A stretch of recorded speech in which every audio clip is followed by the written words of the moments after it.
우리에게 주시는 하나님의 말씀은 마가복음 1장 12절과 13절의 말씀입니다. 성령이 곧 예수를 광야로 몰아내신지라. 광야에서 40일을 계시면서 사탄에게 시험을 받으시며 들짐승과 함께 계시니 천사들이 수종들더라. 이것은 살아계신 하나님의 말씀입니다. 아멘.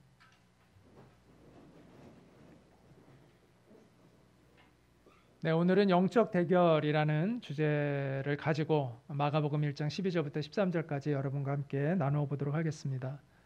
보르네오 섬과 수마트라 섬에 가면 볼 수 있는 식물인데 네펜데스라는 식물입니다. 아마 여러분이 TV에서도 이 식물을 보신 적이 있을 겁니다. 이 식물에는 이렇게 잎사귀처럼 이렇게 주머니가 이렇게 달려 있잖아요.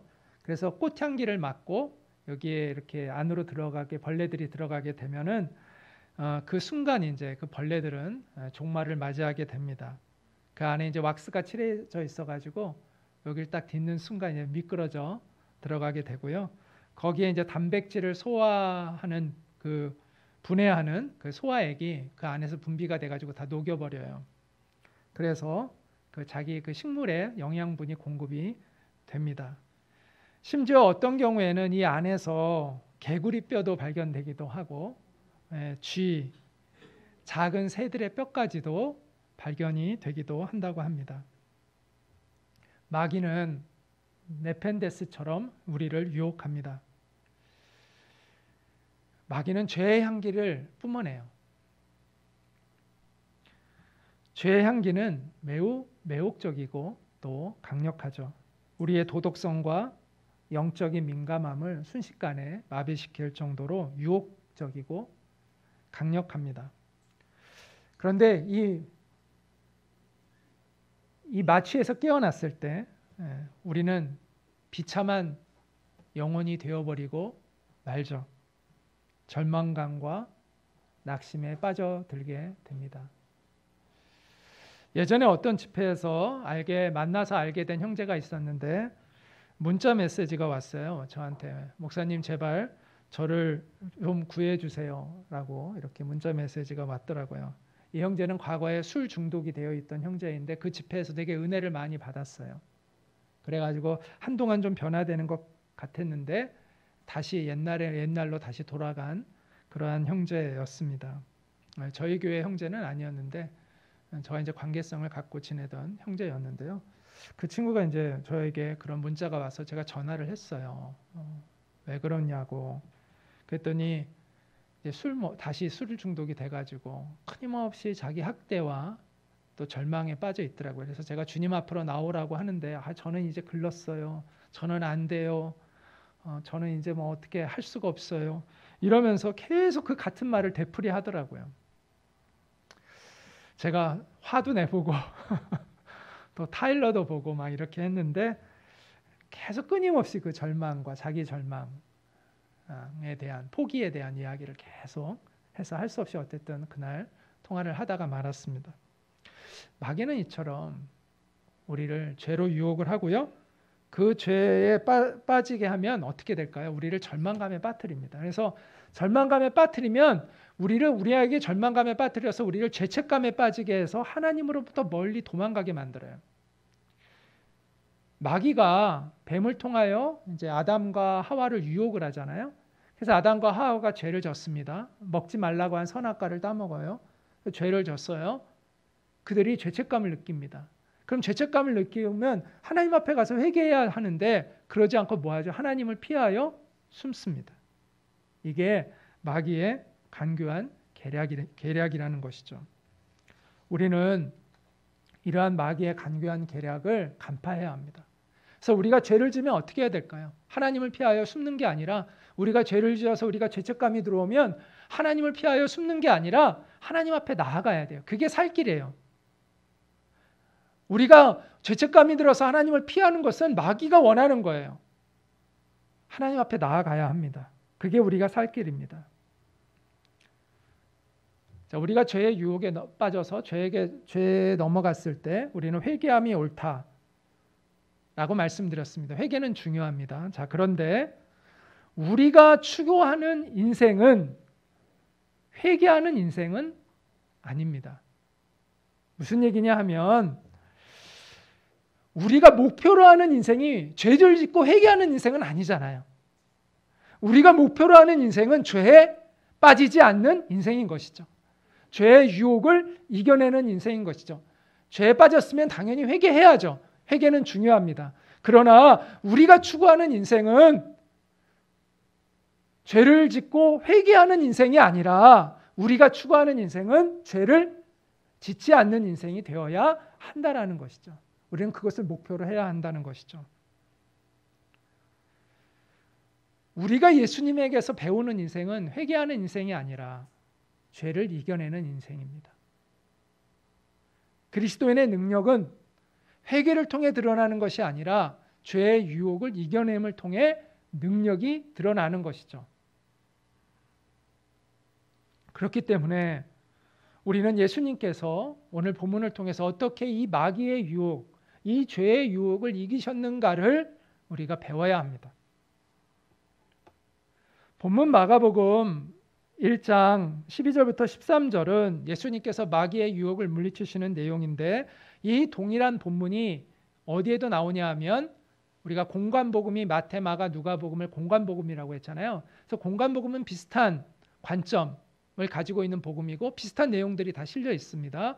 그래서 이 본문은 마태복음에도 나오고 누가복음에도 나오는데 마태복음과 누가복음에는 마가복음에서는 매우 간략하게 두 줄로 우리가 절로 나와 있지만 훨씬 더 자세한 내용들이 마태복음과 마가복음에는 나옵니다.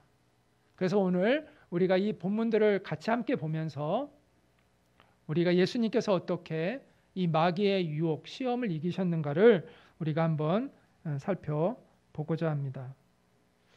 다시 한번 오늘 본문을 여러분 같이 한 목소리로 한번 읽어보도록 하겠습니다. 시작. 성령이 곧 예수를 광야로 몰아내신지라 광야에서 40일을 계시면서 사탄에게 시험을 받으시며 들짐승과 함께 계시니 천사들이 수종 들더라. 여기서 우리는 다소 의아스러운 내용을 보게 됩니다. 예수님을 광야로 몰아내신 분이 누구라고 나와 있어요? 성령님이라고 되어 있습니다. 자, 시험을 한 사람은 누구예요? 시험을 한 이는 사탄이지만 예수님을 그 시험 받는 그 광야로 데리고 가신 분이 성령님이라고 이렇게 되어 있습니다. 성령님이 곧 예수를 광야로 몰아내신지라라고 되어 있는데 이 몰아내셨다라는 이 의미는 예수님을 억지로 데리고 가셨다는 의미는 아닙니다. 예수님은 억지로 가시는 분이 아니잖아요. 그런 의미는 아니에요. 그렇지만 굉장히 적극적으로 예수님을 이끌고 갔다는 것을 의미합니다. 물론 예수님이 동의하셔서 가신 것이지만 적극적으로 그렇게 행동하셨다는 거예요. 성령님이. 왜 그러셨을까? 거기에 대한 답은 성경에 나와 있지 않습니다. 그러나 우리가 분명히 알아야 할 사실은 뭐냐 하면 우리가 이 세상을 살아가는 동안에 우리는 마귀로부터 시험을 받는 환경에 접할 수밖에 없다라는 거예요. 우리는 이 세상을 사는 동안 마귀로부터 시험을 받게 됩니다.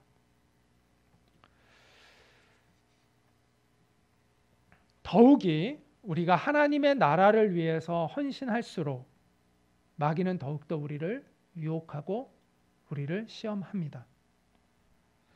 그러므로 성령님께서 아마도 그건 아마도입니다. 아마도 이왕 한판 붙어야 되는 거 피할 수 없는 대결인데 성령님께서 예수님의 승리를 확신하시고 당당하게 예수님을 데리고 가신 것이 아닌가라는 생각을 해보게 됩니다. 여러분 시합에 출전한 유도 선수는 대결을 피할 자유가 없습니다. 그런데 대결에서 승리할 자유는 가지고 있습니다. 마찬가지로 우리는 이 세상을 살아가는 동안에 마귀와의 대결을 피할 자유가 없습니다. 그러나 우리는 뭐 할 자유가 있을까요? 마귀와의 전쟁의 싸움에서 대결에서 승리할 자유를 우리는 가지고 있다라는 것을 알아야 합니다. 그럼 우리는 어떻게 이 승리를 누릴 수 있을까? 이 자유를 누릴 수 있을까? 마귀와 싸워서 이길 수 있는 자유를 우리는 어떻게 누릴 수 있을까? 그러려면 마귀의 계략을 간파해야 하는데, 마귀는 끊임없이 어떤 메시지를 우리에게 전한다는 거예요. 메시지를 통해서 우리를 넘어뜨리려고 해요. 그래서 우리가 그 마귀의 메시지에 대항하는 메시지를 가지고 있어야 돼요. 우리는 그것을 우리는 준비하고 있어야 돼요. 마귀가 그런 메시지를 전할 때 우리가 그 메시지에 대응할 수 있는 메시지를 우리의 가슴에 준비하고 있어야 된다는 거예요. 그럴 때 우리는 이 영적인 대결에서 이길 수가 있습니다. 우리가 선수들이 그 시합을 준비할 때 그 상대방이 어떻게 나에게 대응할 거를 준비해서 거기에 어떤 식으로 내가 대응할지를 준비하듯이 우리도 준비를 해야 된다는 거예요. 그럼 어떻게 준비해야 될까? 자, 우리를 유혹하는 마귀의 메시지에 대항하는 우리의 삶의 태도는, 첫 번째, 한번 같이 읽겠습니다. 시작. 생존을 위해 살지 않고 하나님의 뜻을 위해 산다. 자, 나는 하나님의 뜻을 위해 산다. 나는 생존이 아닌 하나님의 뜻을 위해 산다라는 내 마음의 메시지가 준비되어 있어야 하는 거예요. 앞에서 언급했듯이 마가복음에는 마귀가 어떻게 예수님을 유혹했는지 자세히 나와 있지 않지만 마태복음이나 누가복음에 보면 그 내용이 자세하게 나와 있습니다. 예수님은 먼저 40일 동안 광야에서 금식을 하셨습니다. 그래서 배가 고프고 주려 있을 때, 40일 동안 금식해서 배가 주려 있을 때, 우리가 2, 3일만 안 먹어도 배가 너무 고프잖아요. 막 견디기 힘든데 40일 동안 금식을 하셨으니까 얼마나 배가 줄입니까? 그거 계속 굶으면 잘못하면 사망할 수도 있잖아요. 육체의 한계가 있으니까. 그럴 때 마귀가 나타나서 예수님을 다음과 같이 시험했습니다. 네가 만일 하나님의 아들이거든 명하여 이 돌들로 떡덩이가 되게 하라. 이 돌들 떡덩이 만들어. 너 그런 능력 있잖아. 그래서 너 배 채워. 너 너무 배고프지? 그 떡덩이들을 돌덩이가 되게 해서 배를 채우면 채워. 이렇게 유혹을 했다라는 것이죠. 이 돌들로 떡덩이가 되게 하라. 이 말은 생존을 위해서 살아라라는 말과 같은 것입니다. 그런데 예수님께서는 이렇게 말씀하셨습니다. 같이 한번 읽겠습니다. 시작. 사람이 떡으로만 살 것이 아니요 하나님의 입으로 나오는 모든 말씀으로 살 것이라 하였느니라. 마귀는 우리에게 이렇게 유혹합니다. 너 생존을 위해서 살아. 너 배부른 걸 위해서 살아. 너 편안하게 사는 것을 목적으로 해서 살아. 고생하지 말고. 그런데 우리는 뭐라고 대답을 해야 된다고요? 사람이 떡으로만 살 것이 아니라 하나님의 말씀으로 살 것이라. 이 메시지를 우리는 준비하고 있어야 한다라는 것이죠. 사람이 떡으로만 사는 게 아니라 하나님의 말씀으로 산다는 건 무엇을 의미할까요? 생존을 위해서 산다는 것은 내 육체적인 만족을 위하는 삶을 의미한다면, 이것은 이 하나님의 말씀으로 산다는 것은 하나님의 사명을 이루는 삶을 의미하는 것입니다. 하나님이 나의 인생을 향한 하나님의 선하신 목적을 성취하는 삶, 하나님이 내게 주신 그 사명을 이루어가는 삶을 살기로 결단하는 것을 의미하는 것이죠. 물론 생존하는 것 자체가 문제가 아닙니다. 여기서 문제로 얘기하는 것은 하나님의 뜻을 외면하고 추구하는 생존을 의미합니다. 모든 생명체에는 생존 본능이 있어요. 그 생존 본능이 꼭 잘못된 게 아니에요. 생명체들이 살아갈 수 있는 것은 생존 본능이 있기 때문이고, 그래서 살아갈 수 있는 힘을 얻게 돼요. 그래서 하나님이 우리에게 생존 본능을 주신 것이죠. 모든 생명체에는 그 생존 본능이 있습니다. 그런데 생존 본능에만 이끌리는 삶은 하나님이 원하시는 삶은 아니라는 것이죠. 생존 본능에만 우리가 이끌린다면 우리는 마귀의 유혹을 이겨낼 수가 없습니다. 마귀는 그 본능을 자극해서 우리를 유혹하기 때문에. 자, 우리가 이 마귀의 유혹을 이기려면 생존 본능이 통제되어야 해요. 통제. 무엇에 의하여? 하나님의 말씀에 의해 통제되어야 되고 승화되어야 하는 것입니다. 예수님께서 그렇게 하셨듯이 말이죠. 광야에서 40일 동안 예수님이 머무실 때도 예수님은 마귀의 유혹을 받으셨잖아요. 생존 본능을 자극하는 마귀의 유혹을 받으셨어요. 우리가 지금 보았듯이. 근데 언제 또 그러셨을까요? 마귀가 생존 본능을 자극하는 강력한 유혹으로 예수님을 시험했던 때가 또 한 번 있었어요. 언제였을까요? 십자가를 지시기 바로 전에. 겟세마네 동산에서 기도하실 때.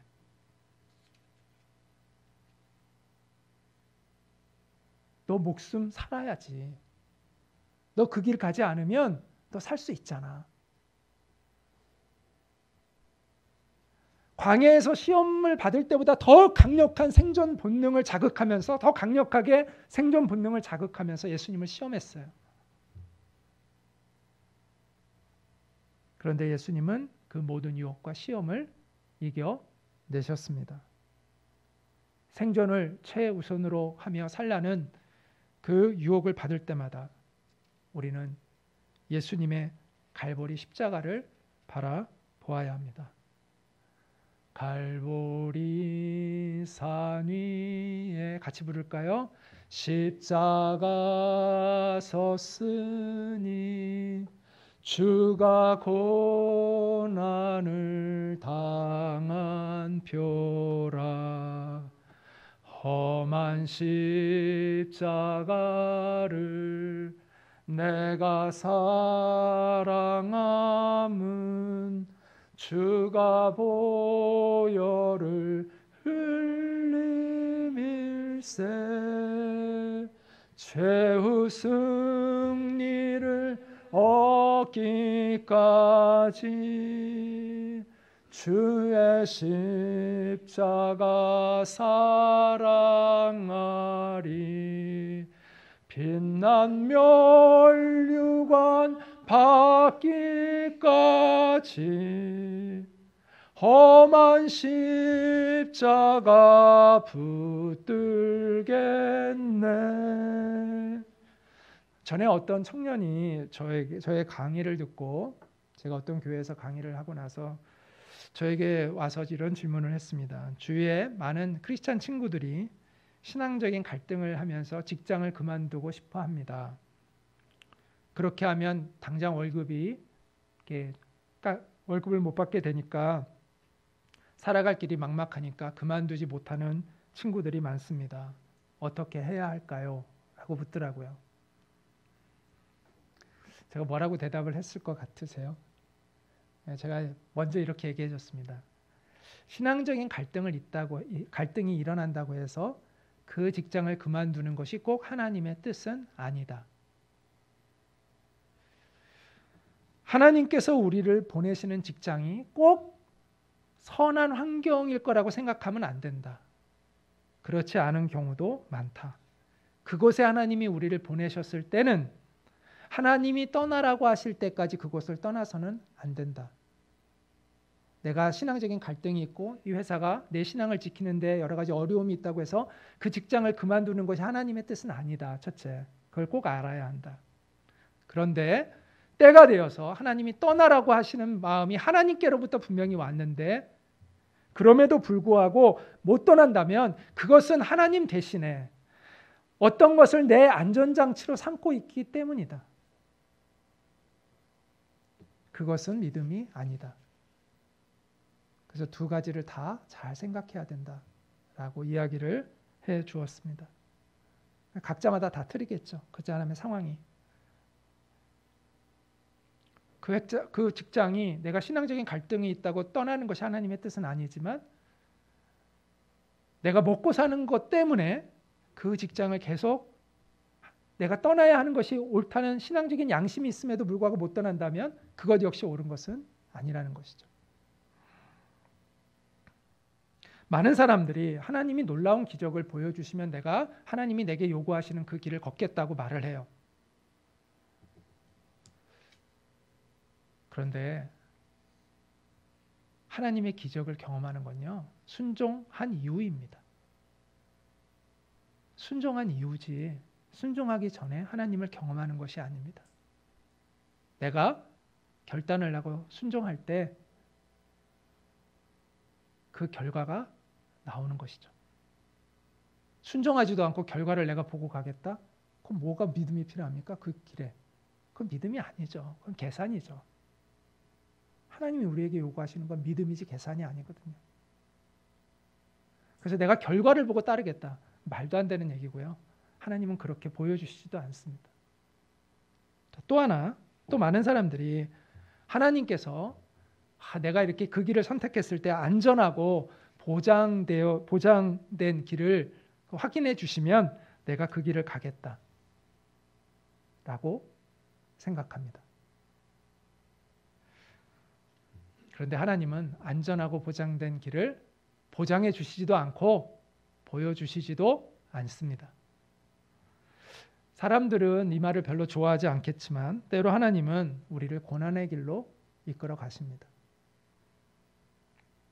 세상에서 흔히 말하는 형통함이 보장된 길이 아니라 오히려 환난과 고난이 있는 길을 가게 하실 때가 더 많습니다. 꼭 그런 건 아니지만 그런 경우가 많습니다. 그런데 우리가 그 길을 걸어갈 수 있는 이유는 뭘까요? 그것은 나를 홀로 그곳에 보내시는 것이 아니기 때문입니다. 주님이 먼저 그 길을 가고 계시고 나를 그 길로 초청하고 계신 것이죠. 그래서 그 고난을 우리는 이렇게 이야기합니다. 한번 읽어볼까요? 시작. 그리스도와 함께하는 고난, 영광스러운 고난이라고 말하는 것입니다. 베드로전서 4장 12절부터 16절은 이렇게 말씀합니다. 사랑하는 자들아, 너희를 연단하려고 오는 불시험을 이상한 일 당하는 것 같이 이상히 여기지 말고 오히려 너희가 그리스도의 고난에 참여하는 것으로 즐거워하라. 이는 그의 영광을 나타내실 때 너희로 즐거워하고 기뻐하게 하려 함이라. 너희가 그리스도의 이름으로 치욕을 당하면 복이 있는 자로다. 영광의 영, 곧 하나님의 영이 너희 위에 계심이라. 너희 중에 누구든지 살인이나 도둑질이나 악행이나 남의 일을 간섭하는 자로 고난을 받지 말려니와 만일 그리스도인으로 고난을 받으면 부끄러워하지 말고 도리어 그 이름으로 하나님께 영광을 돌리라. 그리스도와 함께하는 그 고난의 의미를 우리가 알게 될 때, 그리고 그 고난이 영광이라는 것을 내가 믿게 될 때, 우리는 생존을 위해 살려는 이 마귀의 유혹을 이겨내고 주님께서 우리에게 맡기신 사명을 성취하는 힘 있는 인생을 살아갈 수 있습니다. 그런 여러분이 되시기를 바랍니다. 두 번째, 우리를 유혹하는 마귀의 메시지에 대항하는 우리의 삶의 태도, 우리의 메시지는 무엇이 되어야 될 것인가? 두 번째 같이 읽겠습니다. 시작. 출세를 목표로 하지 않고 진리를 따르는 것을 목표로 한다. 마태복음에 보면 마귀가 또 예수님을 이렇게 유혹을 합니다.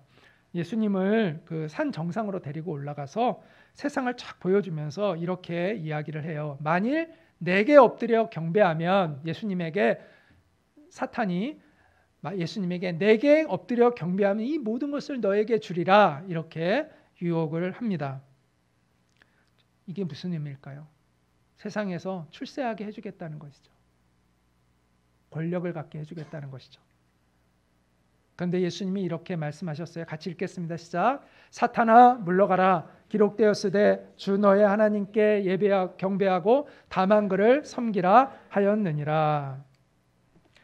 우리 역사를 보면 수단과 방법을 가리지 않고 출세를 지향했던 사람들이 있었습니다. 한국 근대사에서 가장 안타까운 그런 역사의 하나는 바로 친일파를 청산하지 못한 거죠. 그 친일파들, 그들은 정말 수단과 방법을 가리지 않고 출세를 지향했던 사람들이었습니다.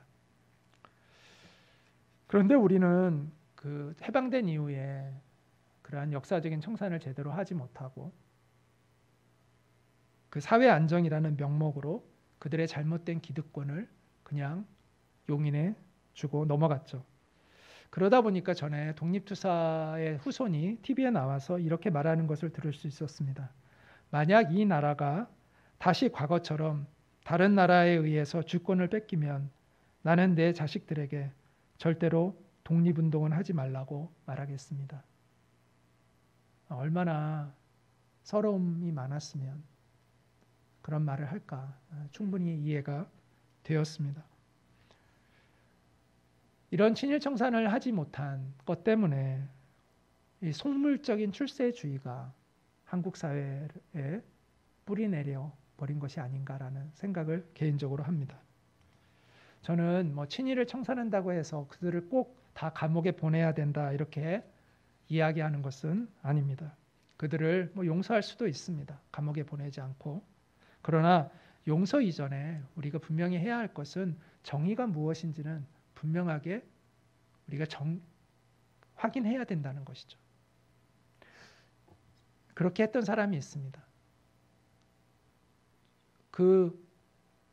과거에 잘못한 사람들의 죄는 용서해 줬지만 그들이 무엇을 잘못했는지는 정확하게 짚고 넘어갔던 사람이 있었는데 그게 우리가 잘 아는 남아프리카의 대통령이었던 넬슨 만델라입니다. 그는 과거에 인종차별을 했던 사람들을 용서해주고 사면해 주었습니다. 그런데 그 전에 한 가지를 그들에게 요구했다고 합니다. 그들이 잘못됐다는 것을 공식적으로 인정하게 하는 것입니다. 그것은 그 나라의 모든 사람들에게 무엇이 정의인지를 각인시켜주는 것이었습니다. 역사 청산이죠, 그게. 그러나 우리는 그렇게 하지 못했죠. 그래서 기회주의와 출세 만능주의가 우리 사회에 뿌리내려 있는 것 같습니다. 안타깝게도 한국 교회들마저도 이러한 과거의 역사를 청산하는 일에 적극적이지 못했습니다. 왜 그랬을까요? 대부분의 교회들이 신사참배에 참여했기 때문입니다. 그래서 이런 역사적인 청산에 교회가 적극적이지 못했던 것이죠. 역사를 청산하는 주체 세력이 될 수가 없었던 것입니다. 그래서인지 교회 안에도 출세주의가 많이 들어와 있습니다. 지금은 그래도 좀 그런 교회는 좀 많이 없어진 것 같아요. 근데 제가 예전에 이제 자라오면서 교회 안에서 보면 대부분의 교회들이 명문대에 들어간 사람들은 주보에 막 올려주더라고요. 청년들 중에서. 정말 교회에서 열심히 헌신하는 애들은 명문대 거의 못 들어가는데 교회에서 뺀질뺀질거리다가 명문대 들어간 사람 있으면 교회 주보에 누구가 무슨 대학교 입학해서 어떤 대학 명문대 들어갔다고 막 올려주더라고요. 정말 이상한 일이죠. 또 심지어 목사들이 교단의 총회장이 되기 위해서 수십억이 쓰잖아요. 수십억. 그런 얘기를 들으면 정말 어이가 없습니다.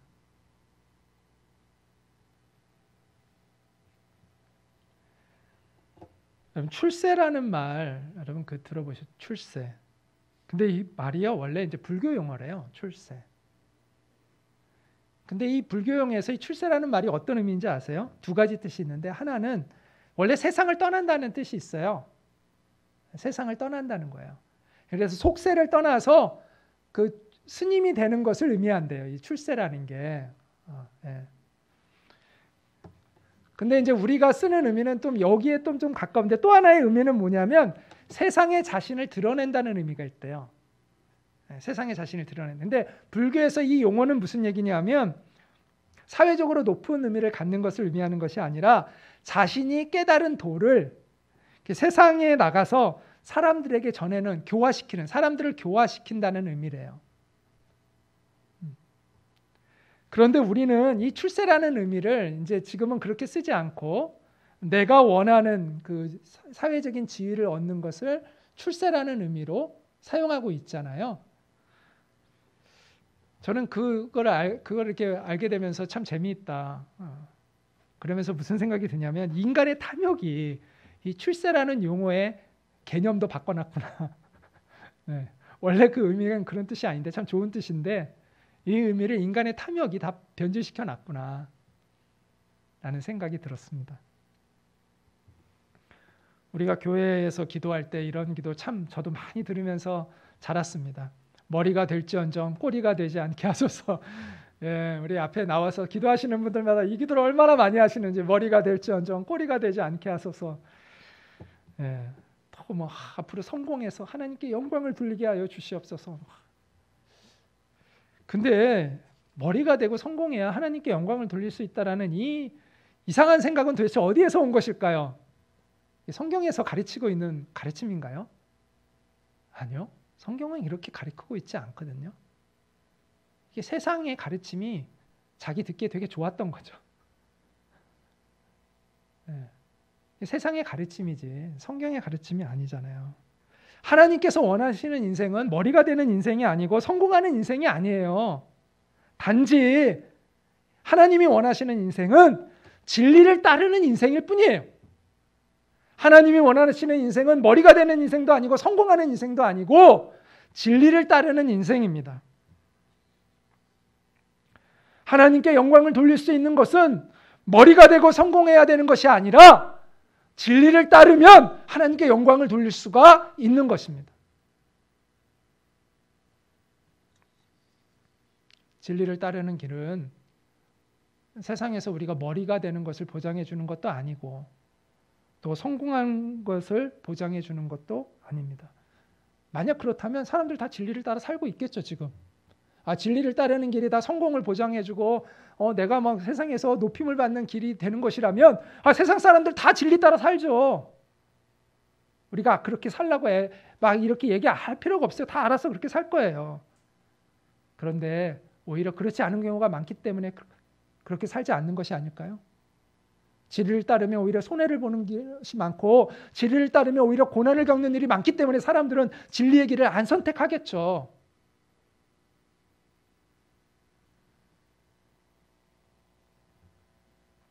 저는 지금 우리가 뭐 성공하면 안 된다, 부를 추구하면 안 된다 이런 말을 하는 게 아닙니다. 성공이나 부가 나쁜 것은 아닙니다. 하나님이 주신 것이 될 수도 있어요.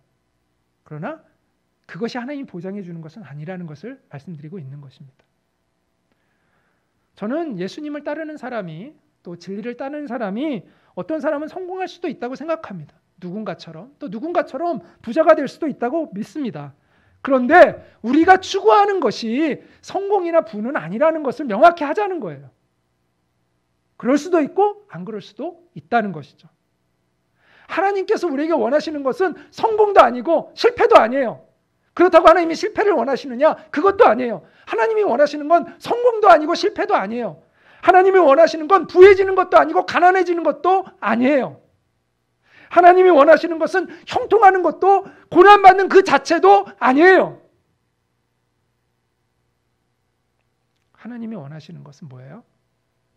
진리를 살아가는 것이에요.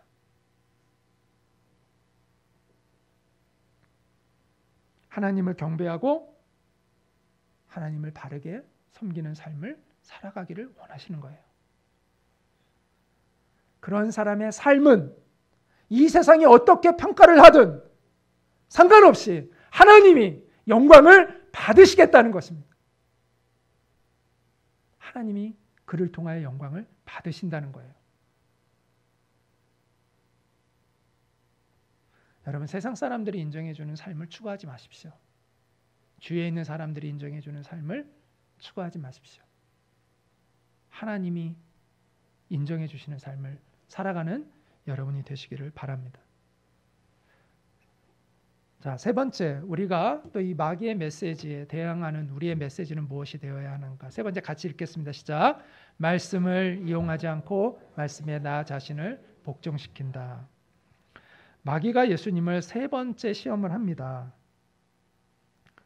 마귀가 예수님을 성전 꼭대기에 데리고 가고요. 이렇게 말합니다. 네가 만일 하나님의 아들이거든 뛰어내리라. 기록되었으되, 여기 기록되었으되라고 하거든요. 마귀가 지금 성경을 인용합니다. 시편 말씀을 인용하고 있습니다. 91편 11절부터 12절 말씀을 인용해서 뭐라고 이야기하냐면 그가 너를 위하여 그의 사자들을 명하시리니 그들이 손으로 너를 받들어 발이 돌에 부딪히지 않게 하리로다 하였느니라. 성경에 이렇게 쓰여 있지 않냐? 너 그러니까 뛰어내려. 하나님이 그 천사들을 탁 통해서 너 탁 안전하게 받쳐줄 거야.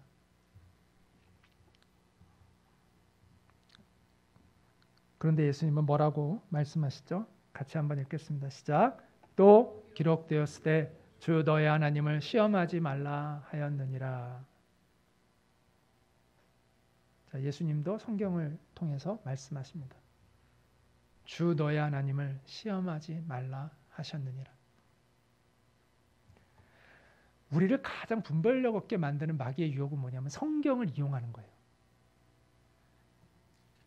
이단들이 다 성경을 이용합니다.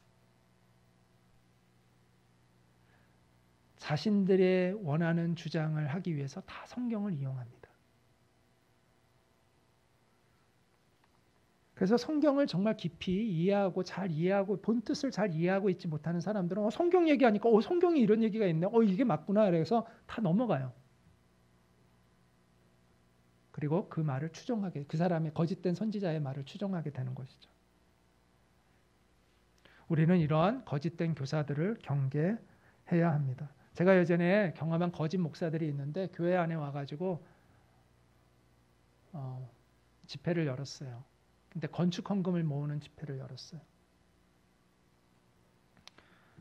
자신들이 나오지 않은 대학을 나왔다고 막 거짓말하고 졸업하지 않은 신학교도 뭐 신학교 졸업은 했는데 다른 신학교를 졸업했다고 처음에 말을 하더라고요. 근데 알고 봤더니 그 학교는 아니고 또 다른 학교에서 졸업을 했는데 어쨌든 신학교도 거짓말하고 강단에서도 막 이게 하나님 말씀이라고 하면서 막 성도들한테 얘기하는데 그 말씀도 정확히 뭐 맞는 것도 없어요. 막 틀린 말 자기 하고 싶은 대로 막 얘기하면서 뭐 몇 장 몇 절이라고 얘기하면서 얘기하고 그러면서 결국은 헌금 많이 하라는 거예요.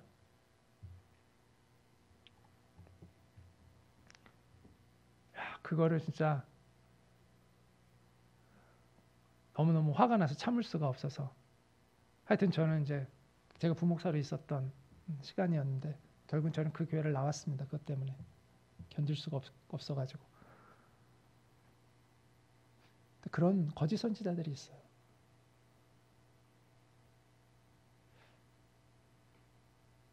그런데 이런 거짓 선지자들만 성경을 이용해서 자신의 목적과 뜻을 이루려고 하냐? 그게 아니라 우리도 이단이 아니더라도 그런 거짓 선지자까지는 아니더라도 우리도 그럴 수 있다는 것을 알아야 합니다. 우리도 우리의 이익 때문에 하나님의 말씀을 자의적으로 해석하는 경우가 있을 수 있다는 거예요. 내가 하는 일을 정당화하기 위해서 하나님 말씀을 내가 그렇게 해석할 수 있어요. 또 내가 주장하는 것을 정당화시키기 위해서 성경을 인용할 수가 있어요. 내가 사람들을 조종하기 위해서 성경 말씀을 인용할 수가 있어요. 특히 목사들이 그럴 위험이 많죠.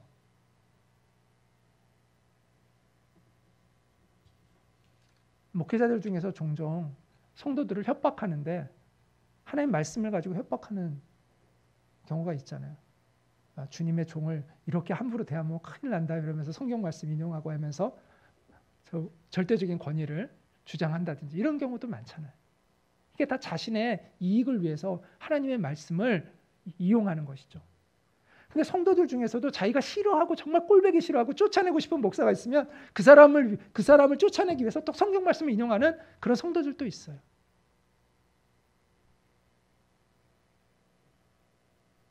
다 이게 문제인 거예요.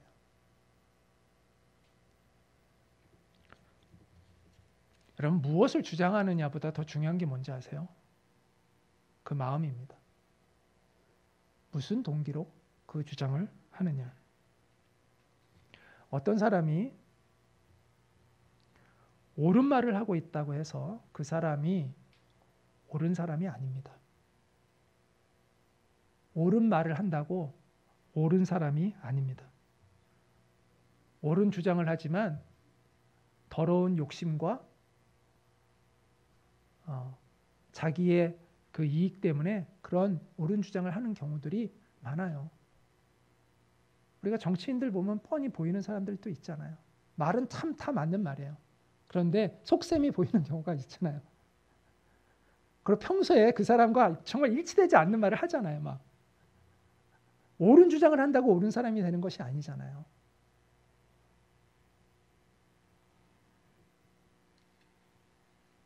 교회 안에서 주장하는 말들은 다 옳은 말입니다. 뭐 교회 안에서 무슨 나쁜 말을 하겠습니까? 다 나름 옳은 말을 하는 거죠. 그런데 그 옳은 말 때문에 교회가 싸우고, 그 옳은 말 때문에 성도들이 서로 다투고, 그 옳은 말 때문에 교회가 갈라지고 하는 겁니다. 내가 옳은 말을 한다고 해서 내가 옳은 사람이라는 착각을 하면 안 돼요. 하나님은 우리의 마음을 감찰하고 계십니다. 이스라엘 사람들은 하나님의 이름을 함부로 부르지 않았습니다. 그런데 오늘날 우리는 너무 겁없이 하나님의 이름을 부르고 하나님의 말씀을 이용합니다.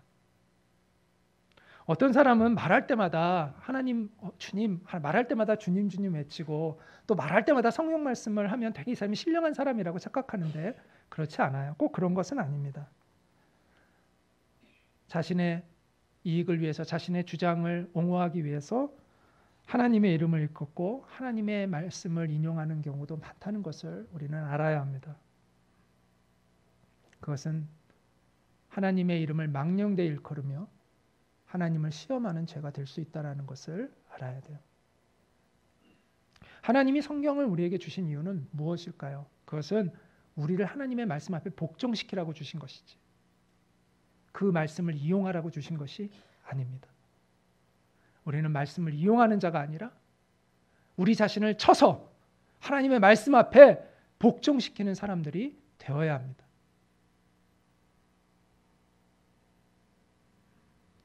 자, 우리는 지금까지 마귀가 어떤 메시지를 통해서 우리를 유혹하고 있는지, 그 유혹에 우리가 어떻게 맞서야 하는지에 대해서 생각해 보았습니다. 마귀는 우리를 생존을 위해 살라고 말해요. 그러나 우리는 생존을 위해서가 아니라 하나님의 뜻을 이루기 위해서 살아야 합니다. 마귀는 우리에게 출세를 목표로 하며 살라고 말을 합니다. 그러나 우리는 출세가 아닌 진리를 목표로 살아가야 합니다. 마귀는 우리에게 우리 자신을 위해서 하나님 말씀을 이용하라고 합니다. 그렇게 유혹합니다. 그러나 우리는 하나님의 거룩하신 말씀 앞에 나를 내려놓고 나를 복종시켜야 하는 것입니다. 예수님이 마귀와 정면 대결을 펼치시고 승리하신 것은 우리로 하여금 승리하도록 하시기 위해서라는 것을 아시기 바랍니다. 우리도 예수님처럼 승리하라고 그렇게 그 사례를 보여주신 것이죠. 예수님을 믿고 따르는 자에게는 마귀를 이겨내는 힘을 얻습니다. 자, 같이 한번 읽겠습니다. 요한일서 5장 4절과 5절 말씀입니다. 시작. 무릇 하나님께로부터 난 자마다 세상을 이기느니라. 세상을 이기는 승리는 이것이니 우리의 믿음이니라. 예수께서 하나님의 아들이심을 믿는 자가 아니면 세상을 이기는 자가 누구냐? 예수님이 우리에게 승리를 주시기 위해서 먼저 승리해 주셨습니다. 그리고 그 예수님이, 승리하신 예수님이 우리 안에 와 계십니다. 여러분 안에 계신 분이 세상에 있는 이보다 큽니다. 이 예수님을 온전히 믿고 신뢰하며 나아가는 여러분이 되시기를 바랍니다. 세상을 이기는 승리는 이것이니 우리의 믿음이니라. 하나님의 아들 우리 주 예수 그리스도께서 예배해 놓으신 그 승리하는 삶을 믿음으로 살아내는 여러분이 되시기를 바랍니다. 그래서 예수님처럼 하나님의 뜻을 이루는 그런 존귀한 삶을 살아가는 여러분이 되시기를 축복합니다.